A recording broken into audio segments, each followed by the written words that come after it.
So, welcome back to our conference and the next panel.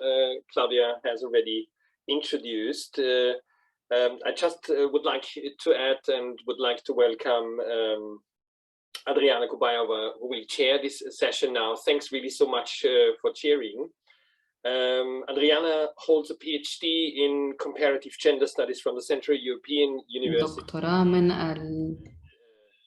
من مركز جامعة الأوروبية، وهي عالمة أنثروبولوجيا تعمل في مجال الحياة الجنسية الكبير في لبنان. تفضلي، الكلمة لك. شكرا لك يا هلموت. شكرا جزيلا للجميع. Thank you, Helmut. Thank you, everyone.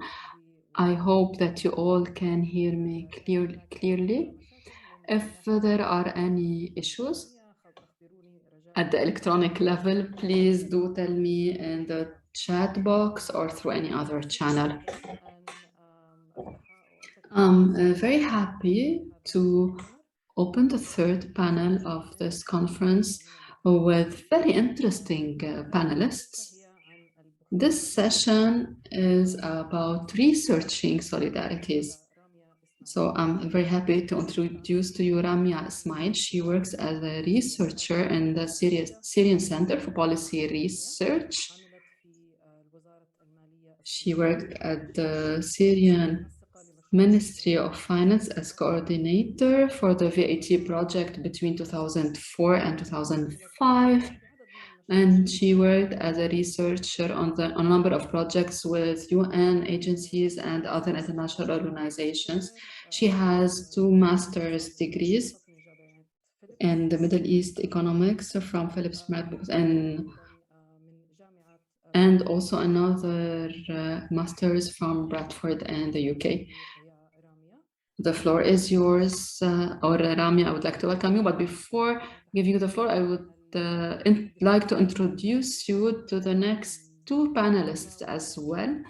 Rawiya Musa, give me only 1 minute because I received a message from the organizers on the WhatsApp to check if there are any technical glitches. No, everything is fine. Thank you for your patience.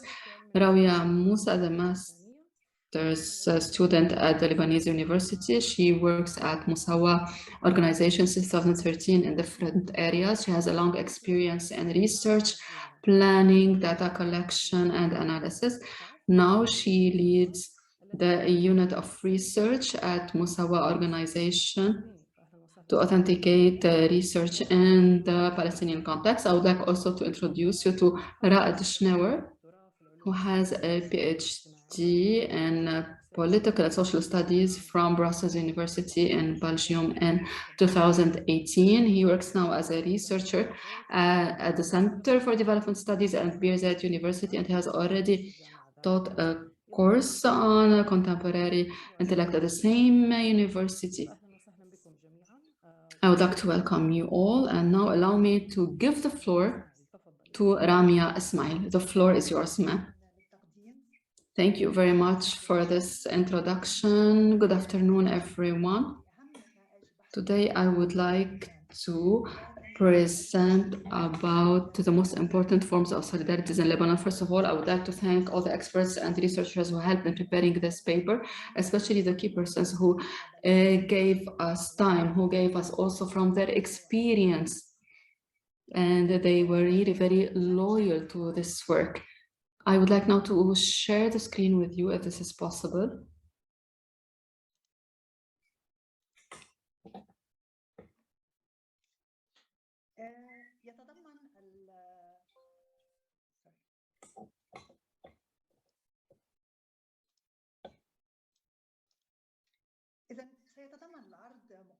The presentation includes, of course, an introduction on research objectives. Then we'll move to the preliminary findings of the interviews. Also, we'll speak about the socioeconomic characteristics of the studied areas.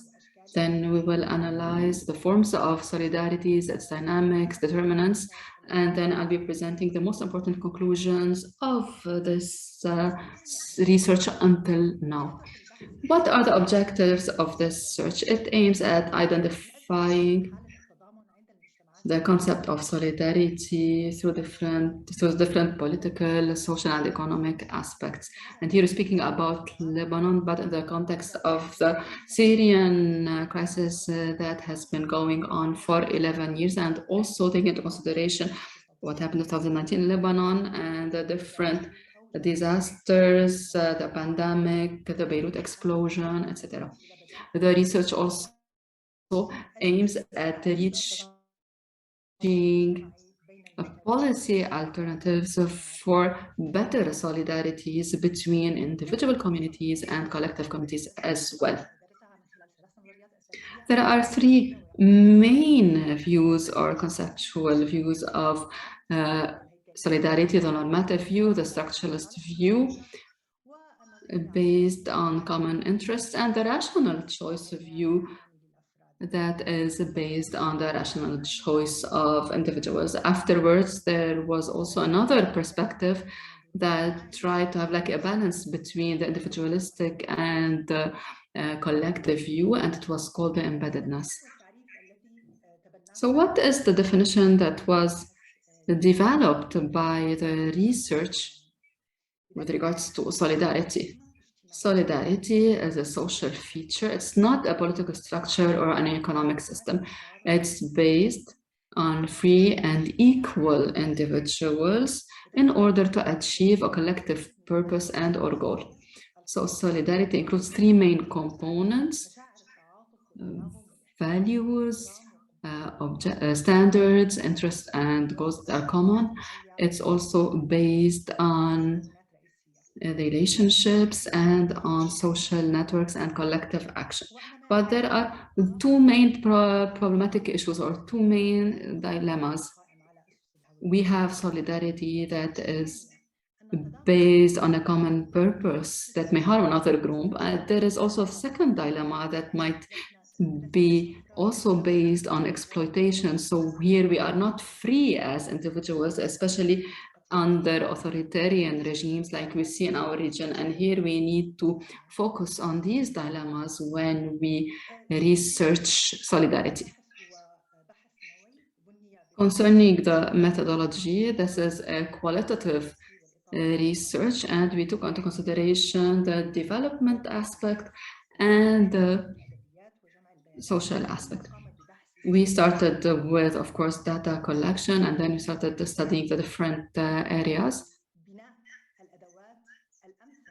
through building the optimal tools for this research. Then we moved to the wider field research in different areas of Lebanon, and here we worked in 4 different governorates of Lebanon. We will speak later on about, actually Rawia will be speaking later on about the details of the field research. So 4 main governorates, as I was saying. The sample that we chose includes 28 key persons from these areas. They were chosen from 400 persons from 3 different nationalities. 2/3 of the sample is at the ages of 20 to 39 years. Half of them are females, more than half have a university degree and above, and about 3/4 of the sample are employed, compared to a quarter are unemployed and 1 housewife.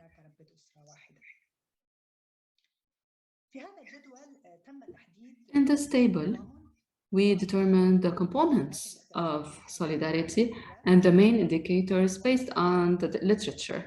Not just based on the literature, but also this was taken from the field and from the concept that people have of solidarity, and based on the ideas of the key persons that we interviewed. So it was based both on the field study and the literature.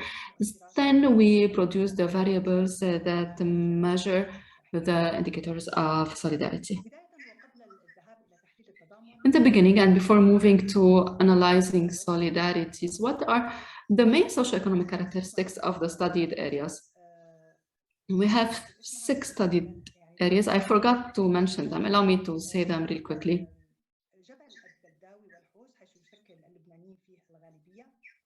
We have Mount Lebanon. We have Burj Barajani and Al-Badawi camps. So first of all, Mount Lebanon, then Al-Badawi and Burj Barajani camps. And then we have Bar Ilyas and Al-Inma camp, where we have only Syrians. And Bar Ilyas, there are different opinions. Some people say that the Syrian refugees are more than the Lebanese community, or they're actually equal numbers. So youth, women, and children constitute the majority in several studied areas. In Al-Inma and Burj al-Barajina camps, we see the poorest communities based on the different indicators. And of course, the economic crisis and the pandemic have made things worse. Let's analyze solidarity. We said that we had three components. We have values and beliefs. We have emotions and attitudes, and then we have relationships and networks. Let's start with the values. What are the values that underpin solidarities? We have the traditional values like the family, the clan, and the neighborhood. We have also altruism, helping the needy, and this was actually the highest rate.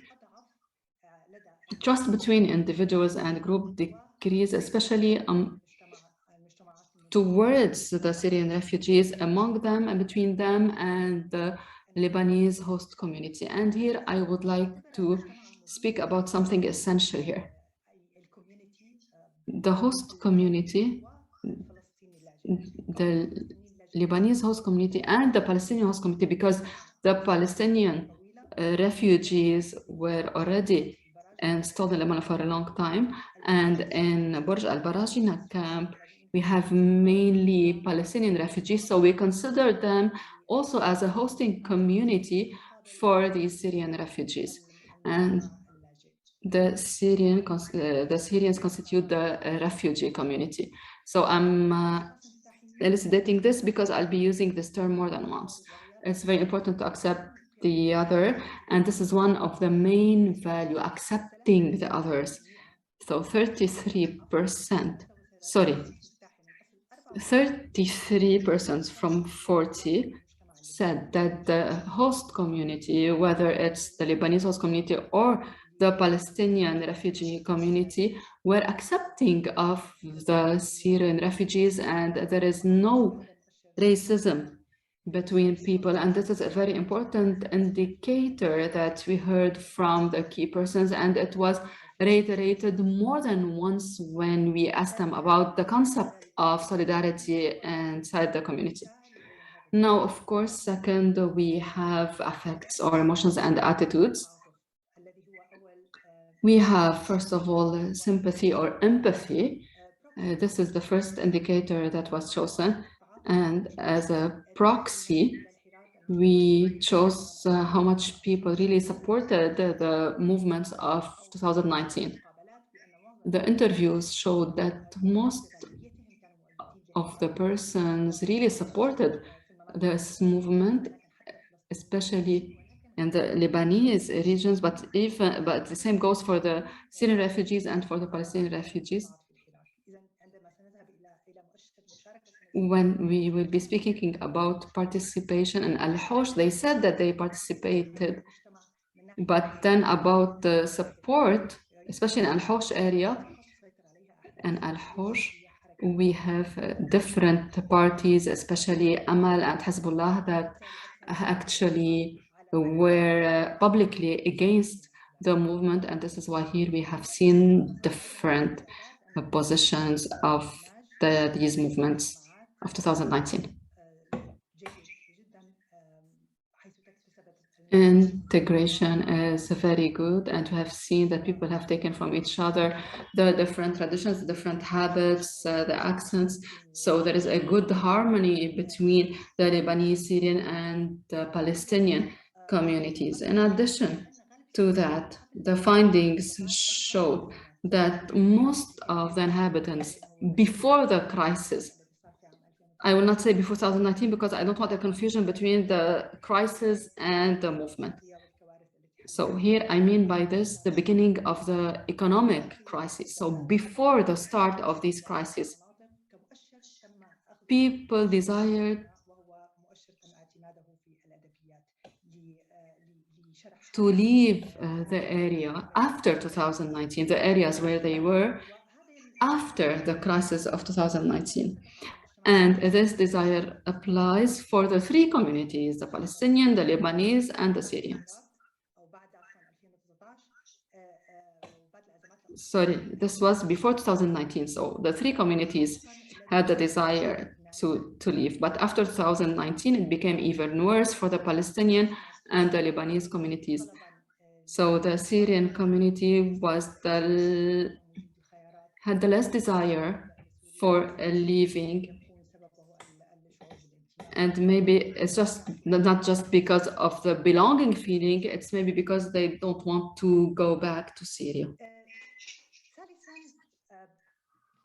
المكون الثالث وهو الشبكات والعلاقات تم تحليلها أيضا من خلال مجموعة من As for the third component, it is about the networks and the connections and the number of variables that have helped explain this concept. And here I would like to say that these variables are not meant to be transforming a social issue into numbers, but it is actually basing ourselves on relations, on cooperative relations in the society, and building on the answers of key persons, whereas we have coded a number of concepts as an expression of those relationships so that every key person has one code. This is just to express what those key persons have said about the society that we are examining.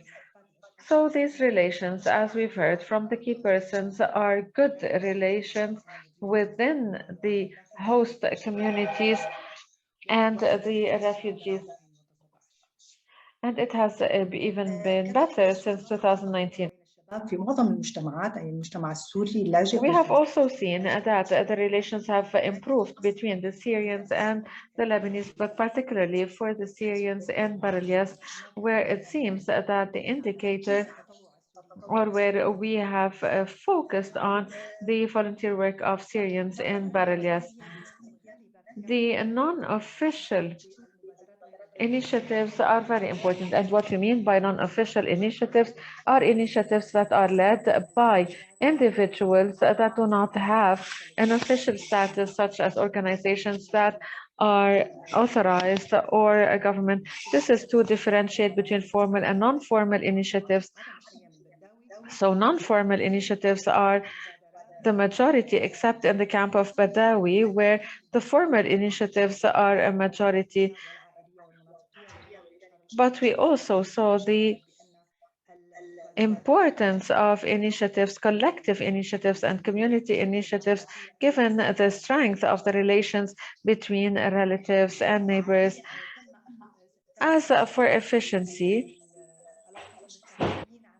the key persons have been asked about the capacity of these initiatives to resolve problems, and 81 of these key persons have said that the initiatives have resolved the issues, but partially and not sustainably.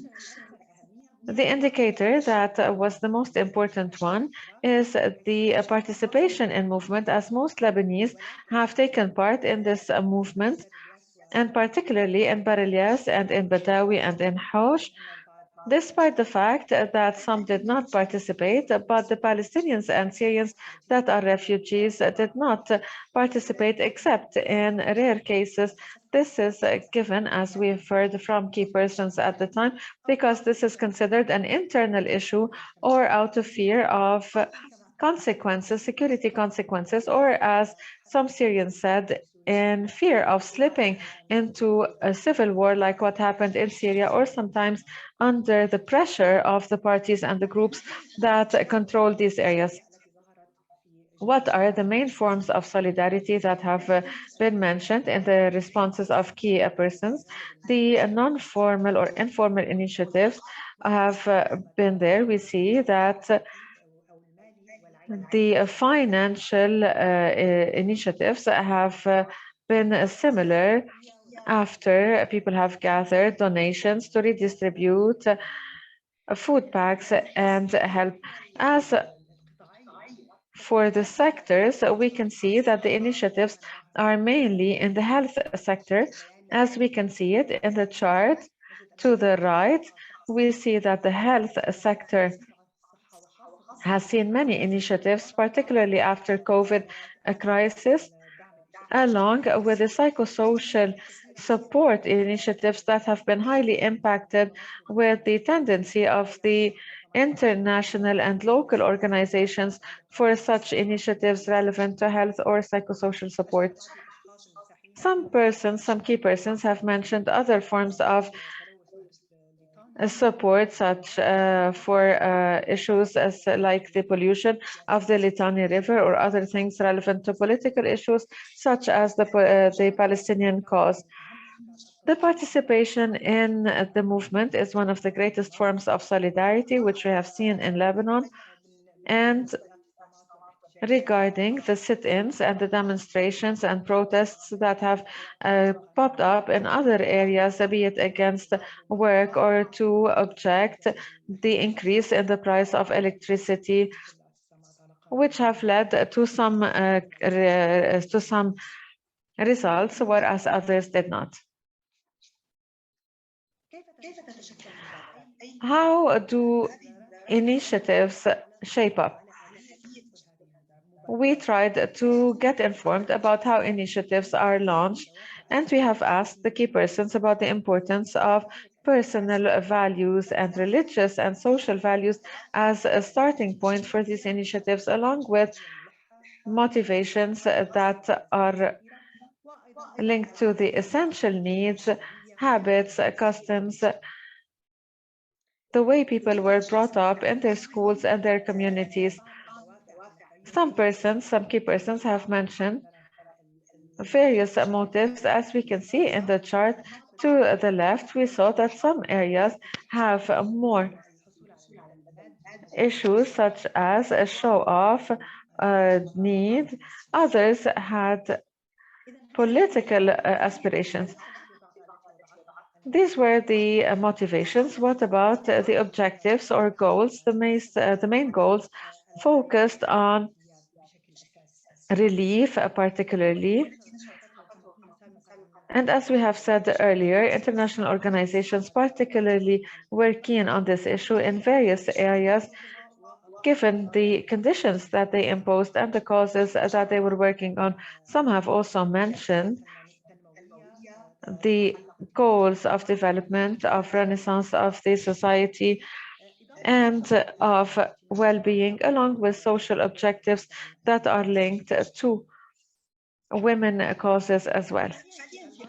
In reality, in the areas that were examined, as we heard from some key persons, it turned out that there is no unified mechanism for forming initiatives or launching them, as the initiatives sometimes lack further funding. We saw that some initiatives were not completed in Badawi, for instance, as there were doubts and suspicions about the initiatives. This is why initiatives in their official or formal form show more clearly in this area. In Barlias, we saw that the work with the civil society was better given the ease of the initiatives popping up in the society. The Syrians have a difficulty launching initiatives, particularly that most of them don't have residencies and have a difficulty in getting security authorizations, and the Lebanese laws that limit the work of Syrians in certain sectors. In Barlias camps, we saw as well what we call the theoretically elected committees that try to fulfill the needs of the camp. Finally, we have tried to look at the density effect of the initiatives, meaning that the informal, to know to what level the informal initiatives have helped and to what extent these initiatives have led to other initiatives. And this is indeed what we heard from our key persons and their answers that have shown that the initiatives that have led to new initiatives or similar initiatives in the same area or other areas, informal initiatives have increased in most of the areas, as we heard from our key responders.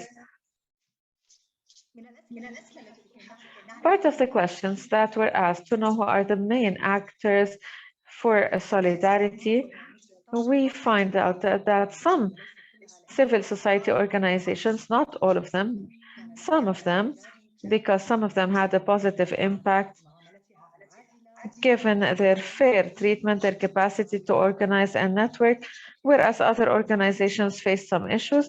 So the civil society organizations come first, followed by the United Nations and UNRWA as main supporters. And we see that they were main supporters, but also with small portions. We also have youth and, for acceptance, the immigrants that have helped the expatriates. The key persons have mentioned them less frequently than others. Those who are mainly obstructing this solidarity are political parties and various political organizations, including what some people have called the thugs. And these are persons that follow or that are affiliated to some political groups or belong to some families. And this was mostly in Burj al-Baraj, in a camp, and in al-Badawi camp. These models have shown there, but they were not linked to individuals, but more to a mentality that goes against that solidarity. Sorry if I'm interrupting you, Ramya. 2 minutes, please, to conclude. So we have to pinpoint the work of the Lebanese state that has increased the separation and the division, and we can see that through the municipalities or the state policy.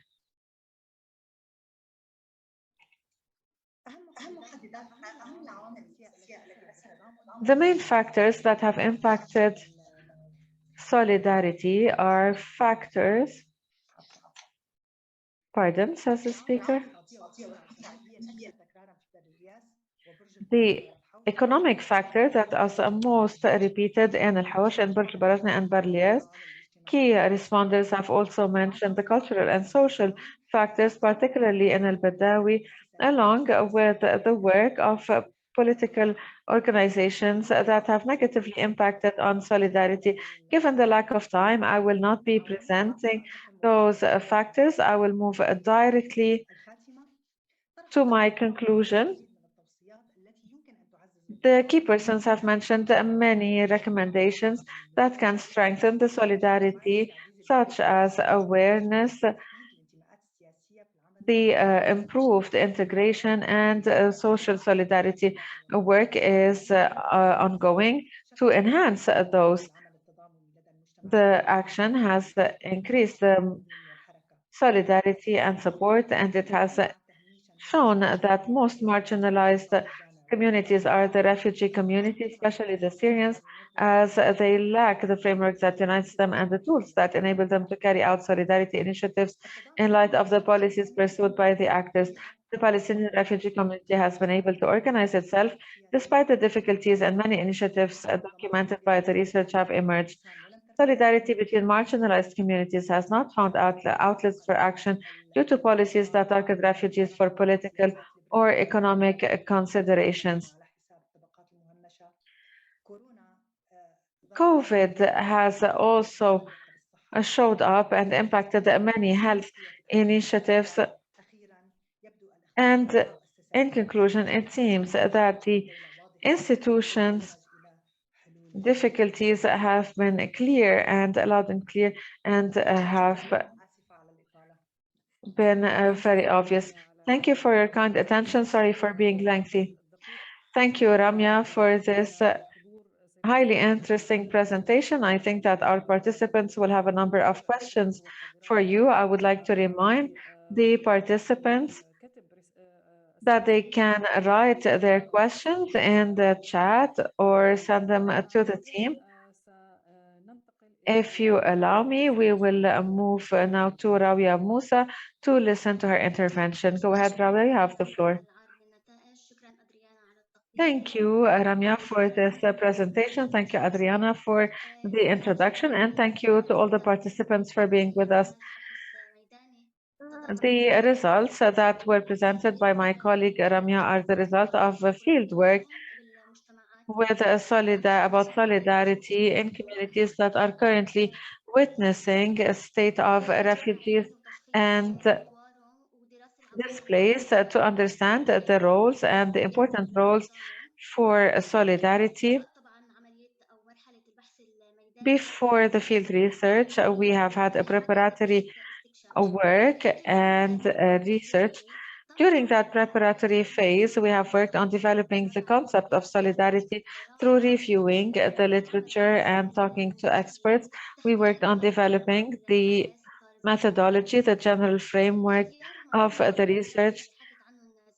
The choice of the areas of research that were mentioned by my colleague Ramya were a choice out of a number of issues, including the geographical diversity, to have urban and rural areas and camps, the structure of groups within those communities, the political representation, and the safe access to those areas, along with the economic and social situation.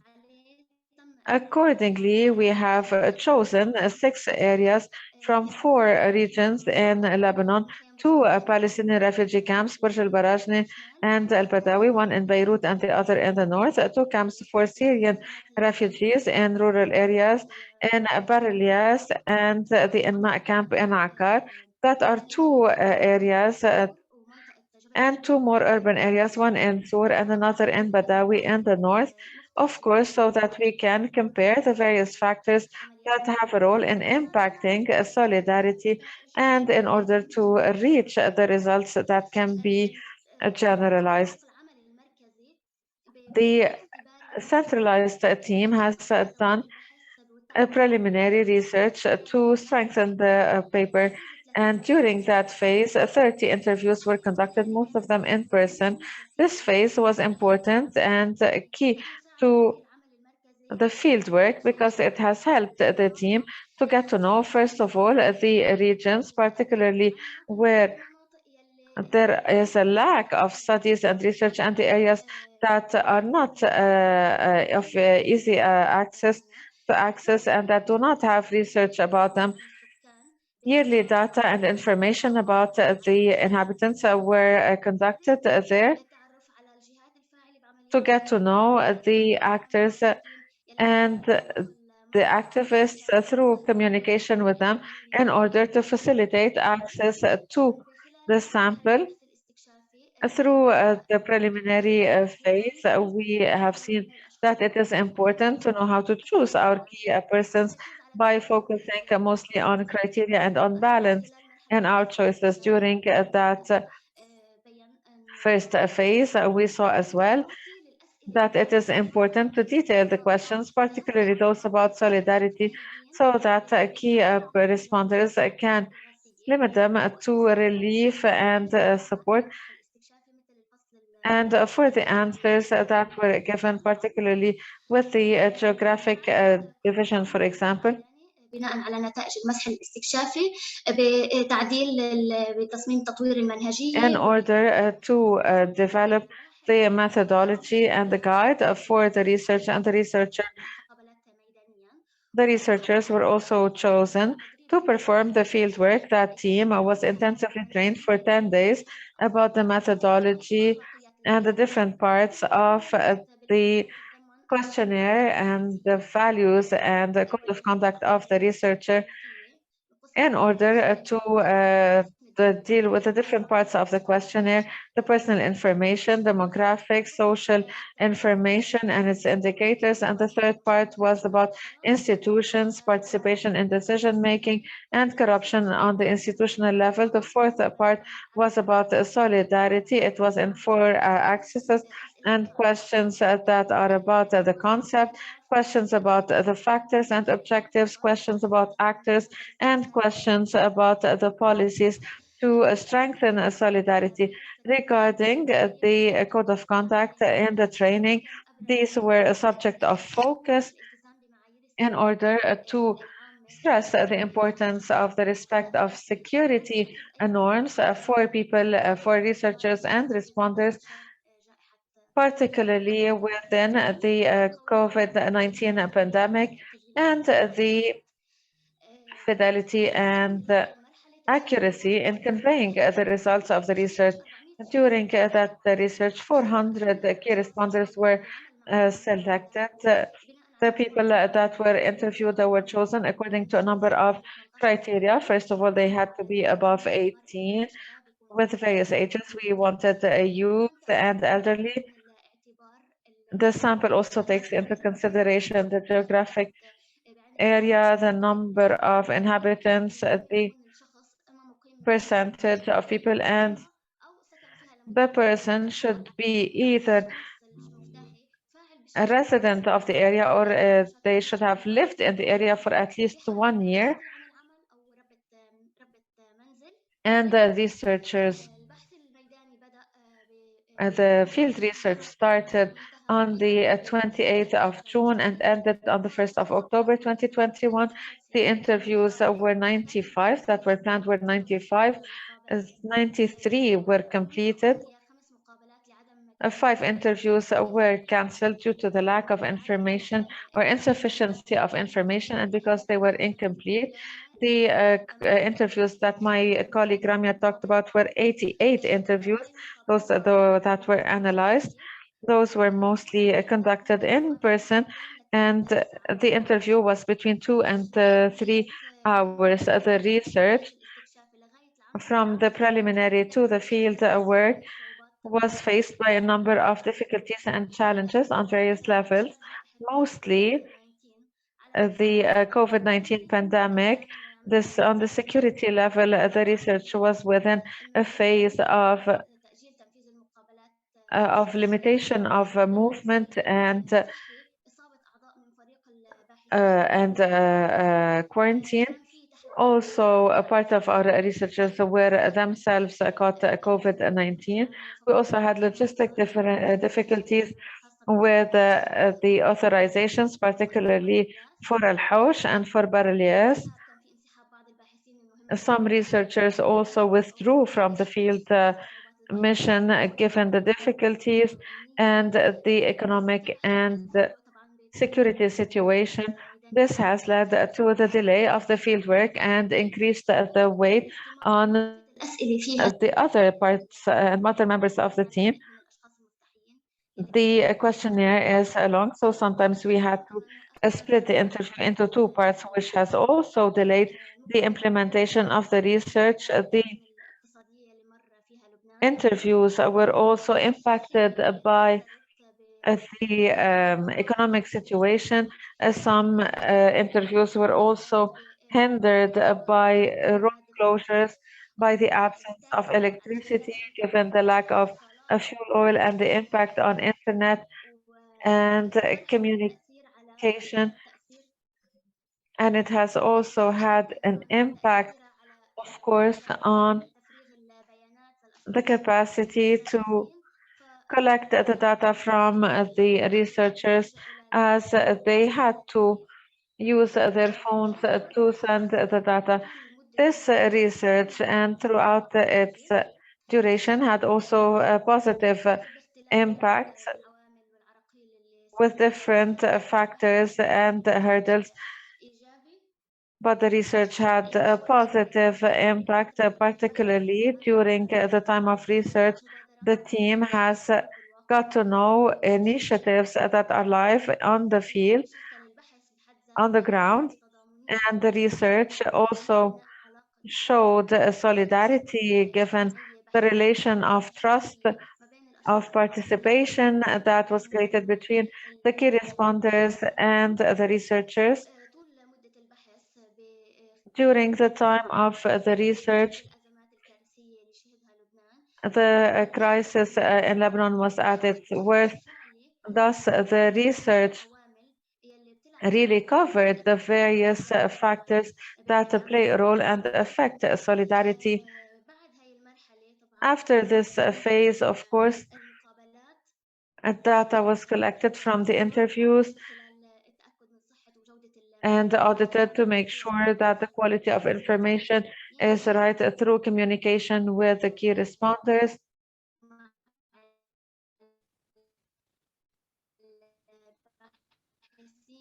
And with the researchers, and we have reached the results that were presented by my colleague Ramya. These are the phases of the field research until we reached the results and conclusions that we have reached in our research. Thank you very much for your kind attention. Thank you very much, Rawia, for this presentation and for the information about the field research. We have received a number of questions. I would like to encourage our participants to send more and more questions. And before dwelling into the questions and answers, I give the floor to Raed. Thank you very much, Adriana. Thank you to all the speakers. I am very happy to see my colleagues here on the project, Rawia and Ramya. After a long time since we last met face to face, I would like to thank you. First of all, I would like to pray for peace for the soul of our friend, Ms. Shireen Abu Akleh, who passed away this morning. And I would like to mention that there were calls for solidarity, sit-ins about the martyrdom of our colleague Shireen, and calls for solidarity made me think a little bit or rethink the concept of solidarity, particularly in the context, in our Palestinian context, and when we have major situations such as the war on Gaza, the solidarity with Jenin, or today the killing of Shireen. So who is in solidarity with whom? As Palestinian, I feel solidarity with Shireen and others that also live under the control of the Israelis. Should I provide solidarity for Shireen or something else? وما هو شكل التضامن المطلوب في هذه الحالة؟ And what is the type of solidarity that is required? This brings us back to the basics. What does it mean to talk about solidarity when we talk about colonization, when we talk about the situation such as the Syria, the Israeli occupation of Palestine, and how does that have an impact on my solidarity as Palestinian with the Palestinian causes on one side or international causes on the other side? So with what is happening in Ukraine, do I feel a solidarity as Palestinian or not? There are conditions for that, or is solidarity a humanitarian action that is under specific conditions? These are the questions that we need to answer, and that came to mind today as I was thinking with what happened to Shireen, to the solidarity, to the calls for solidarity. And I was thinking about solidarity as a transnational concept and our role, not only as Palestinians, but also as people who are living in the context of occupation, and were to say what is our role and what are our contributions to that issue theoretically and in through the project I have studied. I know that we are late, but some talked about the critique of the international help system and about social solidarity as a method that completes the situation that is not mentioned sometimes, given the hegemony of some forces in providing humanitarian help in cases, situations of war. The paper discusses the criticism over the international assistance, its practices, and its work methodologies in the context of forced displacement without going back to how this humanitarian system was created and how it developed with years. So in the paper, we discuss how the way that this assistance is happening is actually increasing the vulnerability of some refugees and refugee communities through these forms of dominance over those who receive the help or the assistance without really helping them in a sustainable way.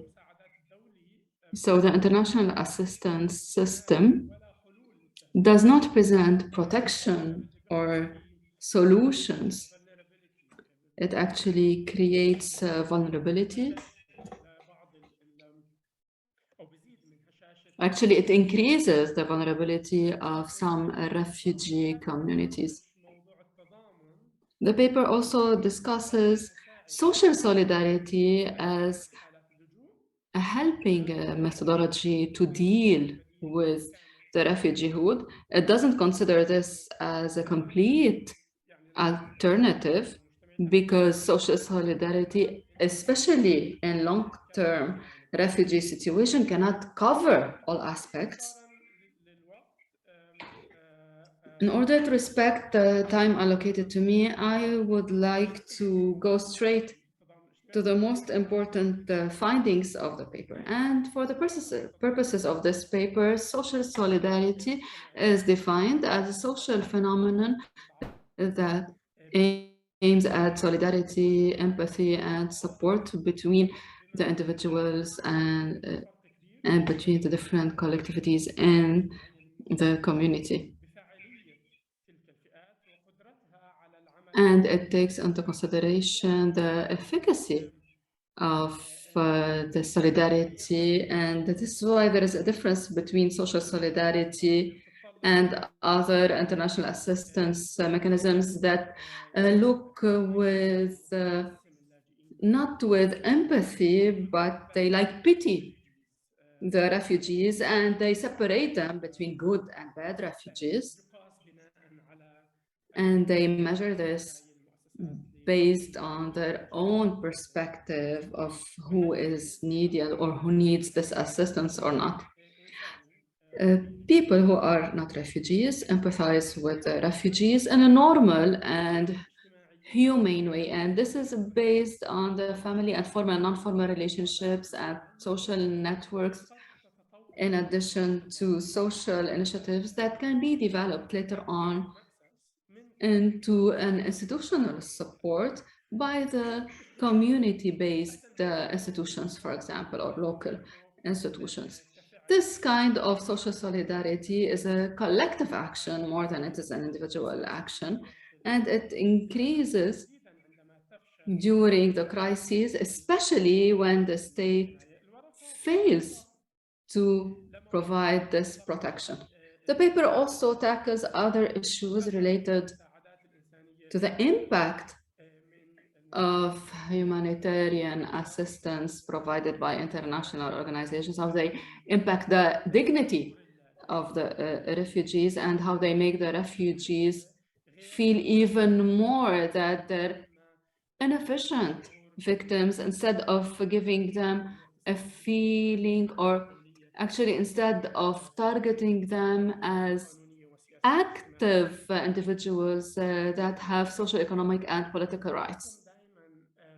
The literature usually draws like this duality between the good refugee and the bad refugee, especially from the perspective of international organizations. At the humane level, being good or bad, this is based on ethics, this is based on social values.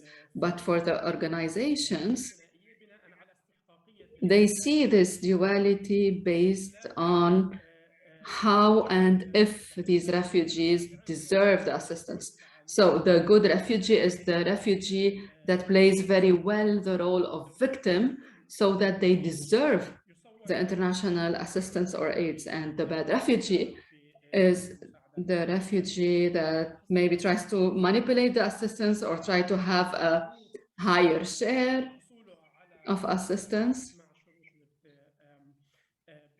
So they don't meet the criteria of the international organizations. And in both cases, this affects the dignity of the refugees and how they perceive themselves. This was expressed by the refugees in more than one place. When some refugees were asked about their opinion of international organizations, they often mentioned that the international organizations transformed us into beggars. The paper also addresses the issues of protection, containment, because these organizations are supposed to protect the refugees and provide them with the freedom of mobility and alleviate the security pressure of the state. Also, what is the role of these organizations in reducing the discourse of hatred and resentment? So we also tackle that extensively in the paper. The paper also tackles the quality of the assistance and aids. Do they need caritative assistance, or do they need their socioeconomic and political rights to be promoted in the host communities? So this is also a question mark about the role of the organizations that pretend they're independent. Another aspect is related to the localization of humanitarian action. So how we can create, for example, a humanitarian action that has a local aspect, a local character that is well localized. So we see that international organizations, some of them are going towards localizations, and we see some international organizations also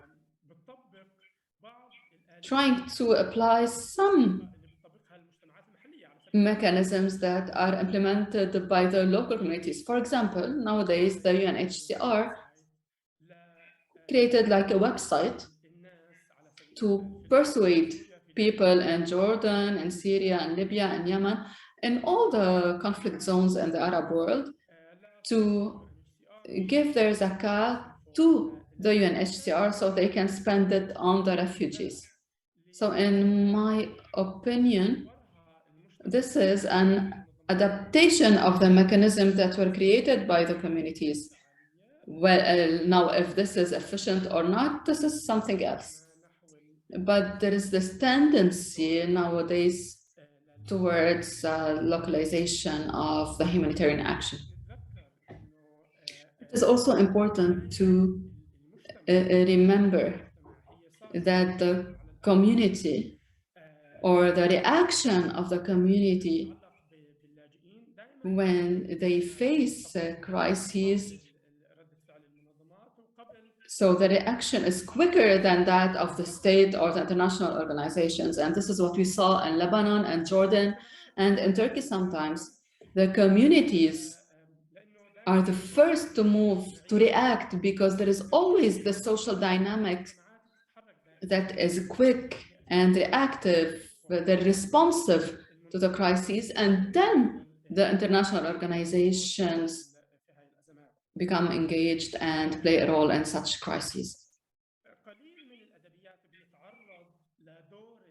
Only a few literature look into the grassroots institutions. We often hear about the role of mosques, of churches, of the clubs, of the zakah, or the role of the personalities that are usually the first respondents when there are crises. And there's a lot of evidence about this in the Arab world. And this really emerged during the Syrian crisis. In Lebanon, there were 3 types of solidarity. There are many forms of solidarity, but there were essentially 3 forms between the refugee groups themselves, or the refugee groups and the host communities. In the beginning, there was solidarity among the refugees themselves. For example, the refugees who came from the same state, so Syrian refugees with Syrian refugees, since they belong to the same country, they have the same problem. And we have seen also solidarity between the different refugees. For example, we have seen how Palestinian refugees were in solidarity with the Syrian refugees, or Syrian refugees with Iraqi refugees, since they're facing the same grievances. They were both facing war, colonialism, occupation. So we have seen this form of solidarity between different refugees, or refugees who came from different countries.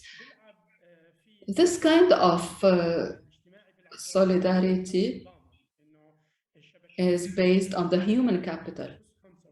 So the social networks between the refugees themselves, whether they came from the same country or from different, or whether they originated from different countries, this solidarity is important because it covers somehow the shortages in the international assistance system. So it fills the gaps in the system. I'm sorry to interrupt you, Ra'ed. I would like to alert you to the fact that you still have 2 minutes. Thank you. Another form of solidarity is solidarity between the host communities and the refugee communities. And this is underpinned by social norms that have family dimensions or based on political and legal norms. And this is important also because it covers the shortages of the state when it comes to dealing with the refugees and the host communities. There is also another form of solidarity that we have seen with the Syrian refugees. It's the solidarity provided by the refugees to the host communities. For example, there was a Palestinian and a Syrian solidarity when there was the Beirut explosion. We have seen how the refugees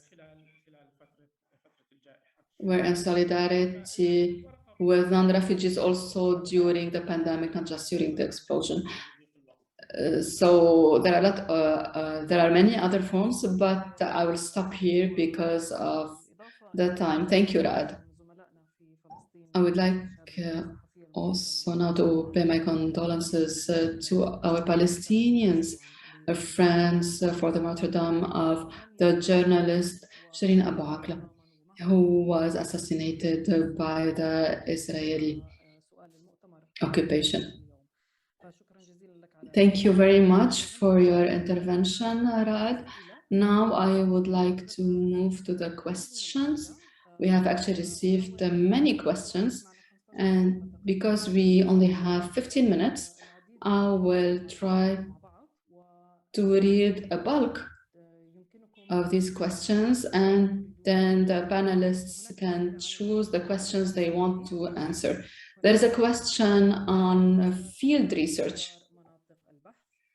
How did you choose the research areas, and why did you specifically choose these 2 Palestinian refugee camps? So this is a question about the methodology of the research itself. There are other questions related to the standards that you adopted in assessing to which extent the host community was or empathized with Syrian refugees. Another question, knowing that the camps are places for the refugees, where do we see non-Palestinian refugees that would like to reside in these camps? Although this increases the misery in these camps. So maybe this is a question about the relationships that make Syrian refugees or other refugees who want to be in these Palestinian refugee camps. What are the challenges that you faced in your research? Was the media and the political fragmentation part of, or were the media and the political fragmentation part of the challenges that you faced? So these are questions addressed to Ramia and Rawia. And since most of the questions are addressed to both of you, I will use my position as the moderator and ask a question to Raad. Raad, you spoke about the duality of the good and bad refugee. And you explained how the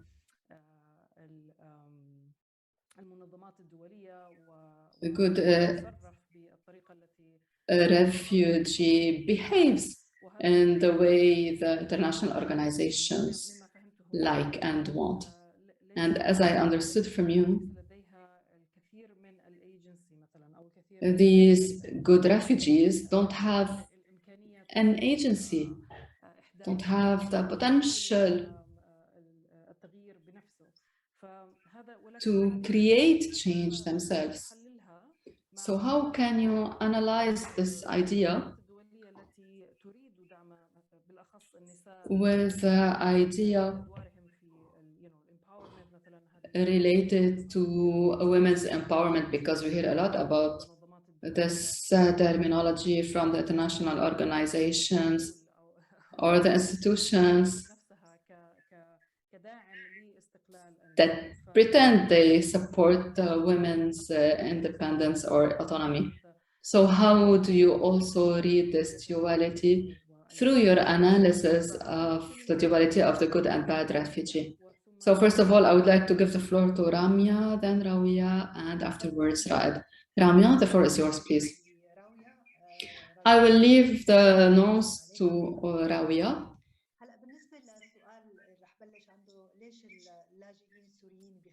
Why do the Syrian refugees choose to go to the areas of the Palestinian refugees despite the difficult circumstances? Actually, we asked them this question specifically.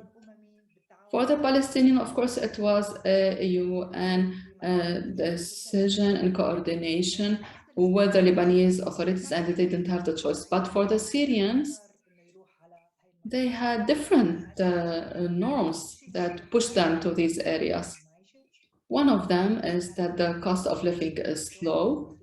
The camps are closer to job opportunities. And a very important factor that key persons mentioned is the political, social, and economic similarities between Palestinian refugees and Syrian refugees. So the Palestinian refugees would sometimes go to other Syrian places because there were similar things at, let's say, at the sectarian level. The same goes for the Syrians. So, for example, in Burj al-Barajne or in al-Badawi, these communities were very empathizing with the refugees, and they really understood their crises because they had lived the same thing. So this is why they prefer to go to these environments, whether it is for the Palestinian communities or the Lebanese communities.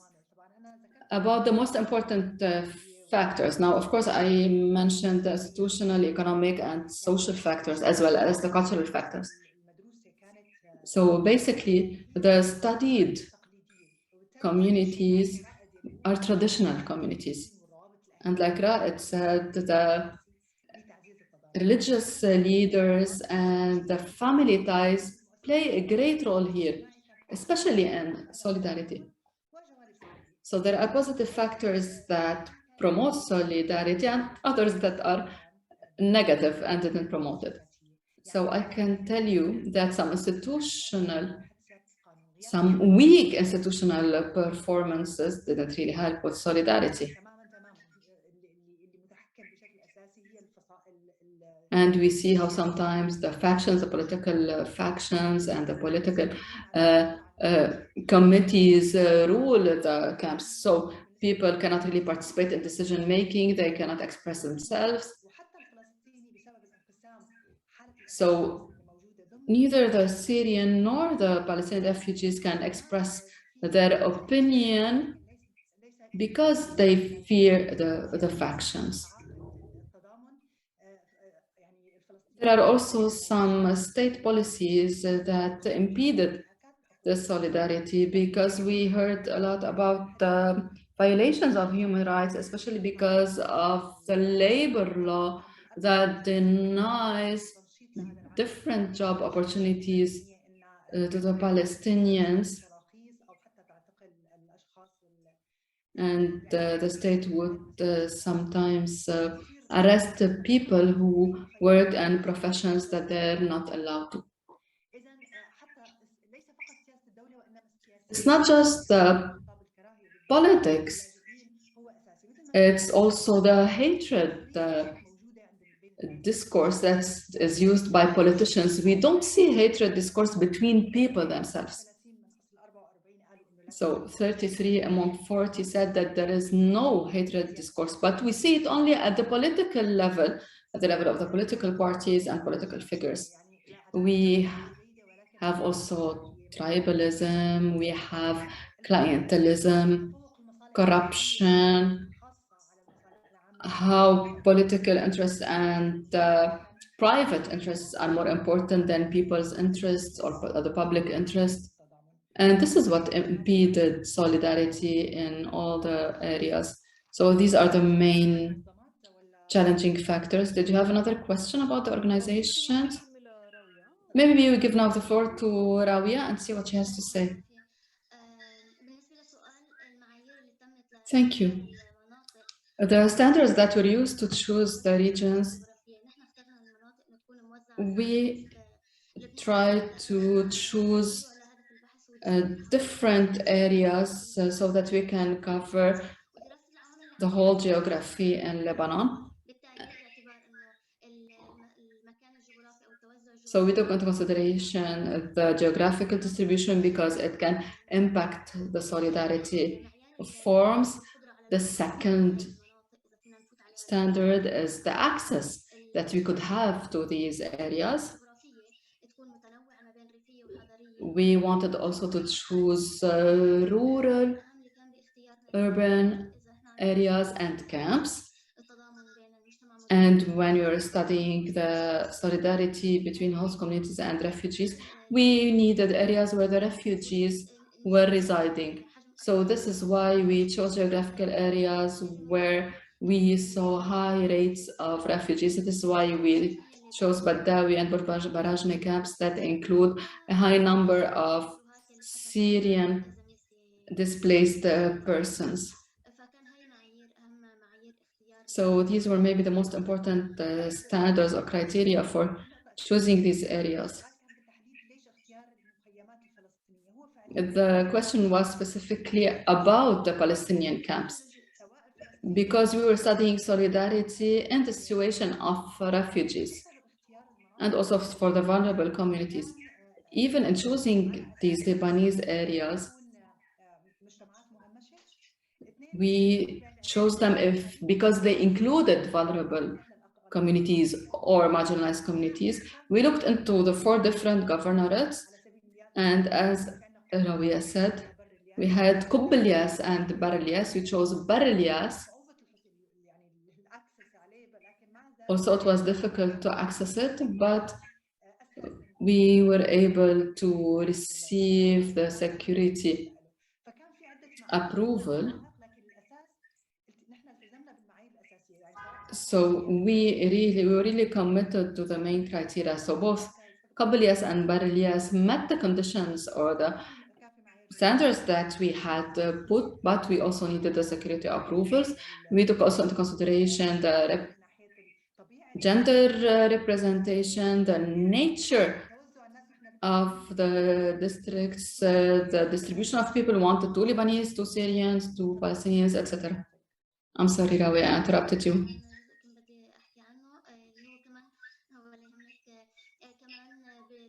No, thank you for helping me out. In addition to these standards, we needed to have different levels. This is why we chose places that were considered poor and other areas who were maybe known for their good economic level, relatively speaking.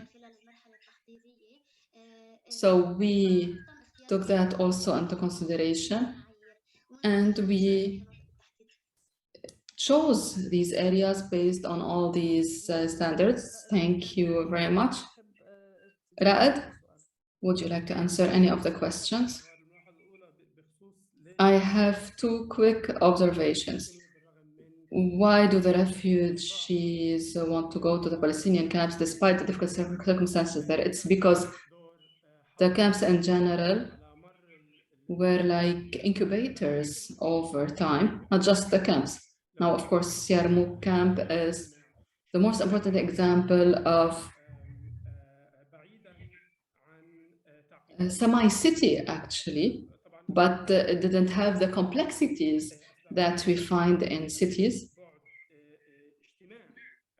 There is also another dimension. Hanafi, for example, wrote an article about how refugees search for a home in these refugee camps. So sometimes we see social norms in the camp that we cannot find in the city.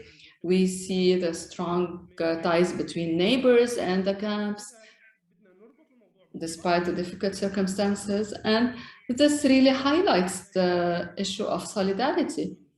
We already spoke about solidarity between the different refugees and the host countries. Maybe the refugees have this idea that another refugee can understand us more than anyone else because they're living the same tragedy. The duality between the good and bad refugee. Adriana, this is a very important question. There are many institutions working on empowerment, especially women's empowerment, because they think that women are the weakest link. But despite that, and although sometimes this is true, we see many times that women are more active and more efficient than men in some communities.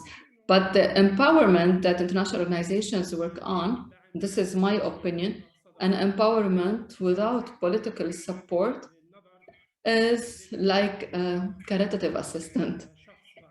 It's like they look at the refugee as a weak person that has no efficiency at all. There is no empowerment without political support, without the rights. There is no empowerment, no real empowerment if it's not based on having the necessary rights. As a refugee, I should have my rights. You want to empower me? Don't empower me from the democratic angle while I'm still under occupation or under colonialism. You cannot empower me and you speak about job opportunities for women and I'm still under occupation. Now, of course, this is important, but are these the priorities that we need to address in the context of colonialism and war?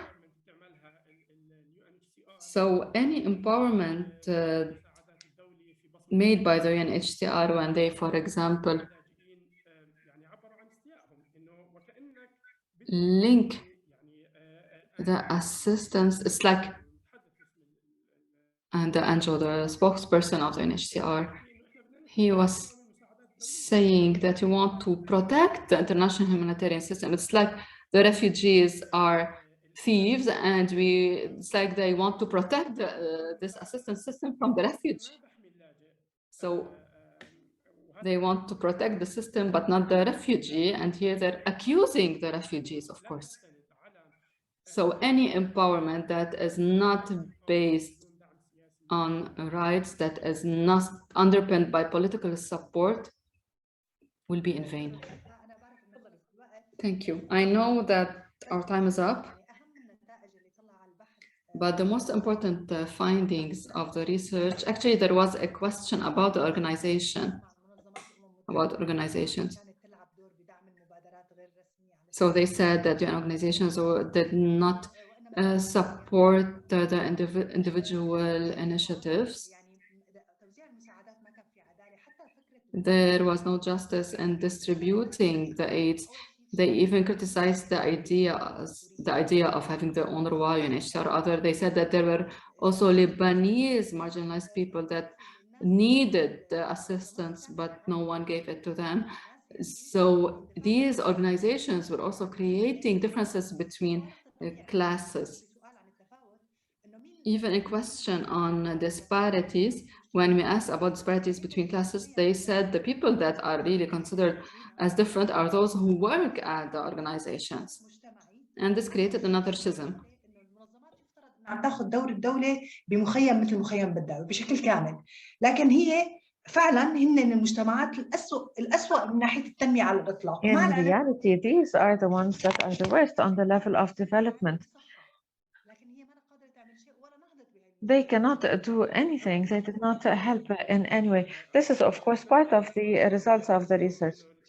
One last remark, if you allow me, and hopefully that we can focus on the discrimination in the distribution of help for the victims, be it from the host community or the refugees community. If we look a little bit at the way camps were created and at the way the Al-Asra camp was created, for example, and the declarations of the UNHCR officers of how we have benefited from Al-Zatari camp experience to create another camp that has the capacity to control the refugees and to remove efficiently. That was said very proudly, that the camp is far from the city, so people are not allowed to access it, and the people from the camp are not capable of accessing the city. The redistribution of refugees to rooms so that there is no creation of any sort of social structure to kill all types of solidarity. There are negative things, and all of these should be reviewed, and we need to recreate the system of international assistance by benefiting from the social social lessons that we have heard. Thank you. Thank you all for this very important discussion. I'm going to have to put an end to this discussion at this point. We are really in awe at all we have learned from you today, and I would like to thank you. There is one last question about the research that you have studied, whether the paper or your research, Rawia and Ramia, whether it is available currently on any of the websites, whether it is published. Ramia is saying it has not been published yet. The research is still in the phase of discussion and recommendation, so it is still not completed. We still have phases to go. We expect that within 2 months it will be published. Thank you very much. Indeed, I would like to thank you all. Are there any final comments, maybe from the team, Helmut or anyone else that would like to comment? I would like to remind our participants that this meeting or this conference will continue tomorrow. We hope to see you all, and we hope that you will be able to take this discussion further on the second day. I hope that this will materialize. Last minute call, if Helmut or any of the organizers would like to intervene or give any other information. In case no one would like to intervene, we can cancel, Adriana first said, but no, that's not this right word. She says we would like to close this session, and we would like to thank you and hopefully meet you all tomorrow. Thank you. By the way, Adriana, my paper will be published soon, so we can work on the language edits in its final phases. Thank you. Excellent. Thank you very much.